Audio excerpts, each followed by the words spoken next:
Vriende, ons is die Here dankbaar dat ons uitgespaar is en dat ons die nuwe werksweek kan begin in sy naam.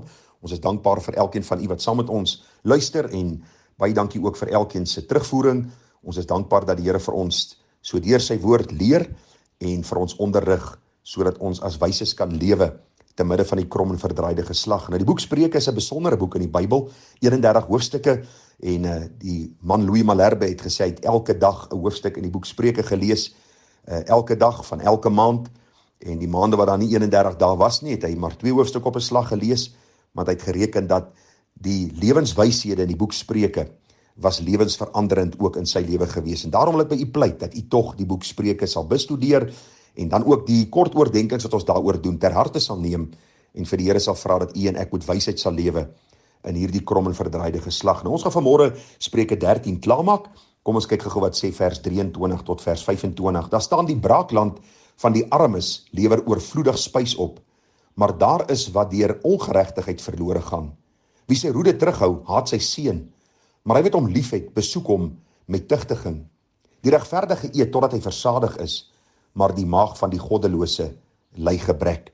Nou vriend, hierdie 3 verse is besonder, en u sal sien vers 23 en vers 25 kom baie ooreen met vers 4 en vers 11, en ek gaan dit nou weer vir u lees, en dan gaan ons so kort oordenking daaroor hou, want ek wil eintlik stil staan by vers 24, wat handel oor wie sy roede terughou, haat sy seun, maar hy wat hom liefhet, besoek hom met die tugtiging. Nou, u sal onthou, ons het gepraat oor die gedagte in vers 4, daar staan: die siel van die luiaard begeer, en daar is niks nie, maar die siel van die vlytiges word versadig, en dan ook vers 11 wat sê: goed wat uit niks verkry is nie, word minder, maar hy wat met die hand bymekaar maak, kry altyd meer. En dis presies wat vers 23 ook vir ons leer, dat die braakland van die armes lewer oorvloedige spys op. Braakland beteken dat die persoon die land bewerk.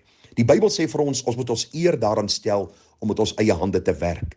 Die Bybel sê vir ons baie duidelik, ons moet werk sodat ons ook aan ander mee kan deel wat nie het nie.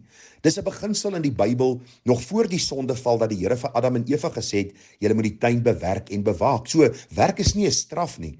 En daarom sê die Bybel vir ons, as jy lui is, sal daar vir jou gebrek wees. Daar sal ondergang wees. Daar sal hierdie armoede wees wat oor jou kom. Want die Bybel het 'n beginsel daar gestel dat ons moet werk. Vriende, ledigheid is die duiwelse oorkussing. En as jy vanmôre kinders op die huis het, hulle het miskien klaar matriek geskryf, hulle lê miskien by die huis rond en hulle speel Xbox of PlayStation of met die selfoon, wil ek by jou pleit dat jy sal aanmoedig om werk te gaan soek. Al is dit eenvoudige werk, ten minste dat hulle besig kan bly, dat hulle kan leer wat dit is om met hulle eie hande te werk, God te verheerlik, deur die sweet van hulle aangesig hulle brood te verdien, en so ook 'n bydra te kan lewer tot die huishouding en 'n plek in die samelewing vol te kan staan. My vrou het onlangs 'n gesprek met 'n man gehad wat 'n pakker is by een of ander van die besighede. En toe sy hom vra, wat doen jy? Toe sê hy, I'm just a packer. Ek is net 'n pakker. Ek is maar net 'n ou wat die goed in die sakkies moet sit. En sy het vir hom gesê, luister, as jy die Here ken, sal selfs die pak van sakkies vir jou iets wees wat God verheerlik.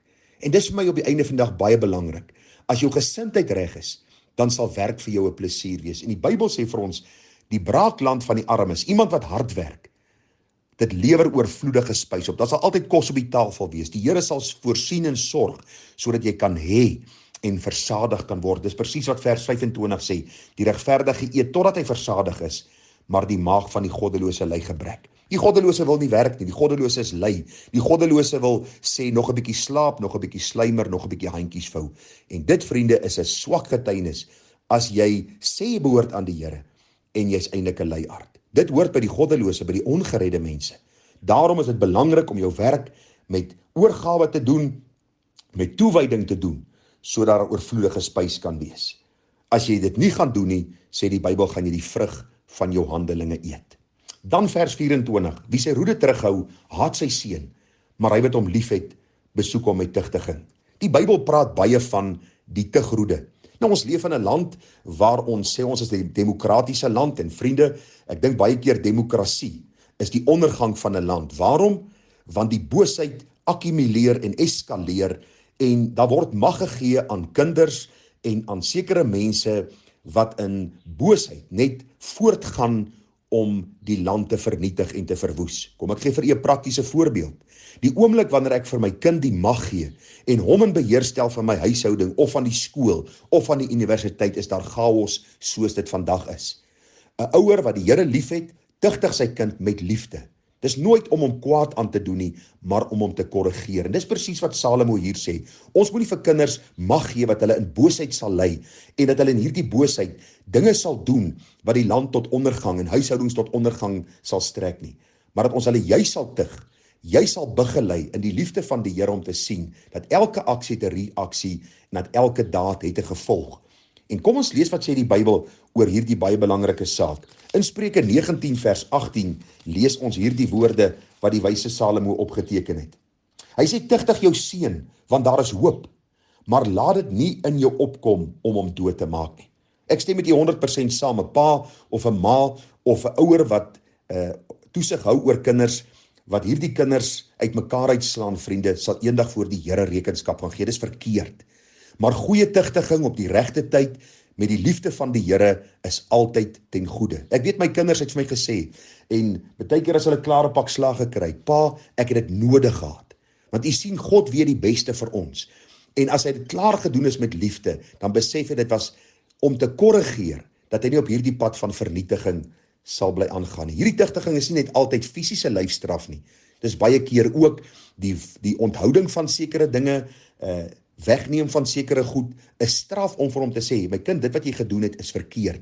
Maar vriende, as jy jou kind net laat begaan, sê die Bybel, sal God daai kind van jou hand eis en sal daardie kind in sy sonde en ellende bly voortgaan. Hoor wat sê Spreuke 22 vers 15. As die sotheid vassit in die hart van die seun, die tugroede sal dit daaruit verwyder. Vriende, tug is iets wat God ons gegee het en dit het 'n geweldige wonderlike effek op die kind se lewe. Ek onthou toe ek groot geword het, my pa het my by tye getugtig en ek kan van die tugtiging onthou en dit was altyd tot my beswil gewees. Spreuke 23 vers 13 en 14 sê, hou die tug nie terug van die seun nie. As jy hom met die roede slaan, sal hy nie sterwe nie. Jy sal hom wel met die roede slaan, hoor nou, maar sy lewe van die doderyk red. Ek wil vir u sê, as u kind net laat begaan, sal u eendag hierdie kind in die poel van vuur sien. En u kan miskien sê, Gerald, maar dis radikale uitsprake. Lees wat sê die Bybel. As ek my kind maar net laat begaan, vriende, hy word gebore met 'n sondige hart. My en jou kind se neigings is soos my en jou neigings gewees. Altyd na die sonde, altyd na selfregverdiging, altyd na die ongeregtighede. En as ons hulle nie korrigeer en tugtig en deur die woord vermaan en sekere goed van hulle weerhou nie, sal hulle in hierdie boosheid verder aangaan.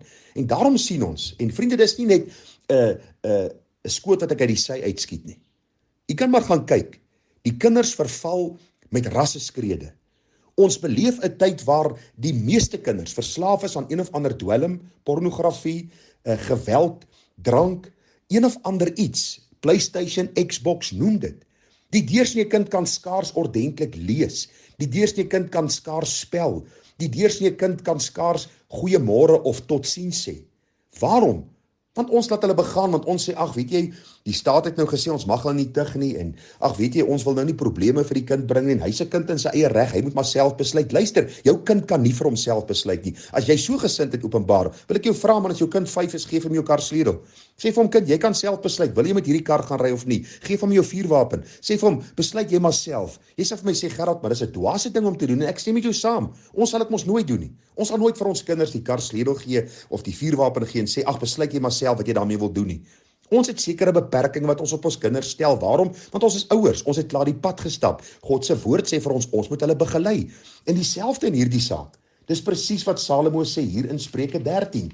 Hy sê vir ons, as ons die roede terughou, haat ons kinders. Ek vra jou vanmôre, haat jy jou kind? As jy vir my sê, nee, ek het my kind lief, dan wil ek vir jou vra, tug jy jou kind? As jy vir my sê, nee, dan sê ek vir jou, jy haat jou kind. Waarom? Want die Bybel sê so. As jy jou kind haat, dan praat jy nie met hom nie, jy vermaan hom nie, jy tug hom nie. As jy hom lief het, besef jy red sy siel van die dood, as jy hom tugtig. Die tugtiging is binne perke, dis nooit uit aggressie en woede nie, dis binne die raamwerk van God se woord. Dit dien altyd tot die bevordering van die kind se heil, en dit dien tot sy onderrigting, sodat hy 'n kind kan wees wat God welbehaaglik is. Ek pleit by jou en ek vra die Here vir myself, want ek het nog groen koring op die land. Here, help my, dat ek my kind sal tug, en my liefde so aan hom sal openbaar, sodat hy ook sal sien, daar's 'n God in die hemel wat my liefhet en my tug as ek nie luister nie, met die doel om my heilig en sonder gebrek voor hom te stel. Mag die Here vir ons wysheid gee, vriende. Daar's nog so geweldig baie wat ek hieroor wil sê. En ek het 'n reeks gebring oor die man, vrou, kinders, huishouding, werkgewer, werknemer. As u meer daaroor wil weet, is u baie welkom te kontak. Ons kan vir die boodskappe aanstuur, maar die beginsel bly net. As jy jou roede terughou, haat jy jou kind. As jy hom liefhet, besoek jy hom met die tugtiging, want God het jou aangestel as ouer. Kom jou goddelike verantwoordelikheid na. Groete vir u, mooi dag verder, Tara.